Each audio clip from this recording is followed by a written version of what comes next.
Hi, I'm Lisa Gonzales, Chief Business Officer here in Mount Diablo Unified. In this week's episode of Ask the CBO, we're taking a look at the first interim report. It's our first big check-in in our budget cycle that gives us an idea as to where we are with revenue, money coming in, expenditures, money going out, and where we see ourselves going for the rest of the year. We do two of these every year. You can see that we do one. There's the red arrow. We do our first one in December, and it's a snapshot in time back to October 31st.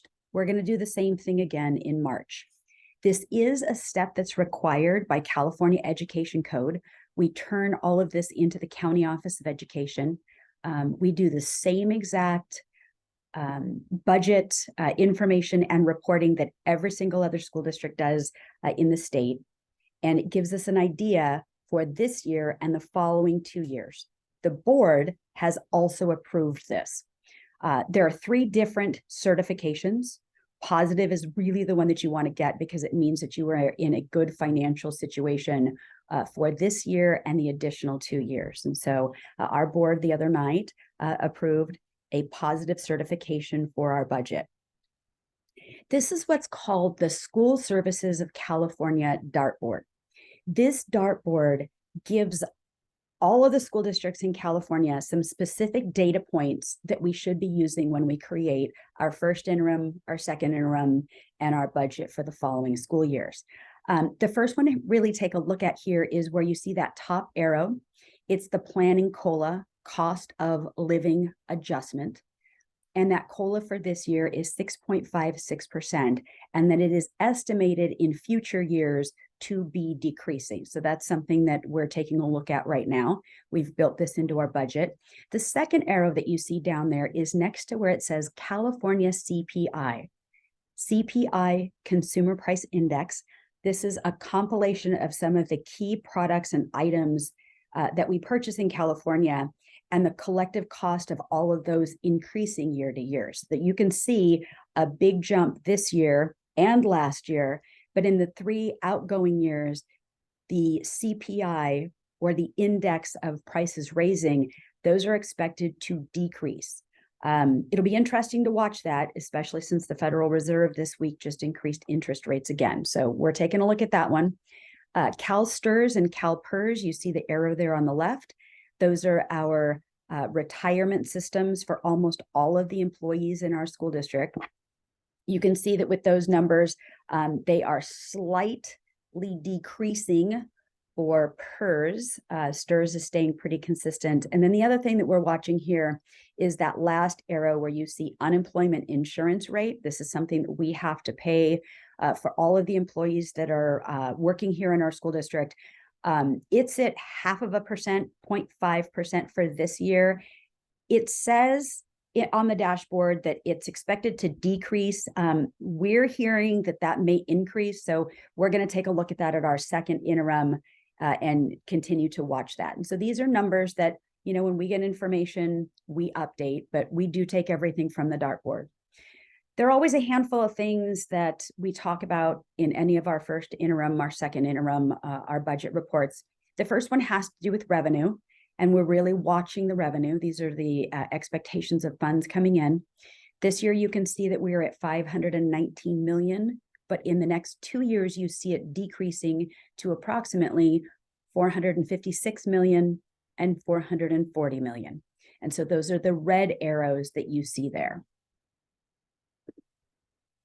Now we compare that to our expenditures. What do we expect that if we are staffed with all the positions that we currently have in the district and the benefits associated with those, what would our expenditures look like? Our expenditures are showing a decrease, which is good. It means that we're getting less money year to year, but we're expecting to spend less money year to year. So you can see there in this year, 502 million versus 479 versus 470 million. In that third year. But the big thing we take a look at is what's called the over-under. When you take the revenue and you subtract the expenditures, where are you? In this year, we're expecting to receive about 17 million more than we spend. However, that changes considerably next year. We would be spending about 23 million more, and the following year we would be spending about 30 million more. There's a reason for this, and it has to do with what we see up in books and supplies. In books and supplies, we know that we are receiving some significant amounts of money for specific earmarked programs for students.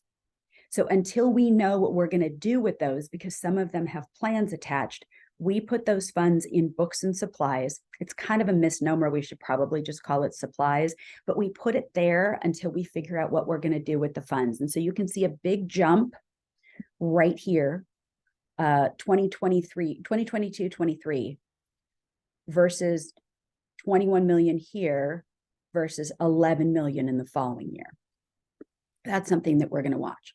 Contributions, these really mean the amount of it costs for restricted programs.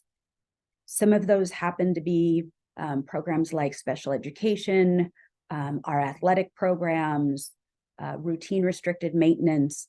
And so what we do is we contribute from the unrestricted general fund over to the restricted side. So that's where you see that negative 70 million here. It means that we're taking money from this side and we're putting it over into this side. And so you can see that that's increasing 70 million to 73 million to 76 million. It means that our expenses are going up specifically on restricted programs. Our ending fund balance is an important one to also take a look at. At the end of this fiscal year, we would expect to have approximately 146 million that would roll into the next year. And then you see it drop down to 123 and then 93. But the important piece to look at is what is under that line. So you see restricted and everything below that. All those amounts are earmarked for specific board, either priorities, projects. The CBA right here is our collective bargaining agreement. And so we're putting a hold on the funds that we know we need in future years based on raises that we've committed to, deferred maintenance so that we're able to put additional funds into taking care of our facilities. And we even have down here some signing bonuses that we knew back in the end of last year were going to cover us for quite a few years based on some agreements that we had. This goes into a little more depth.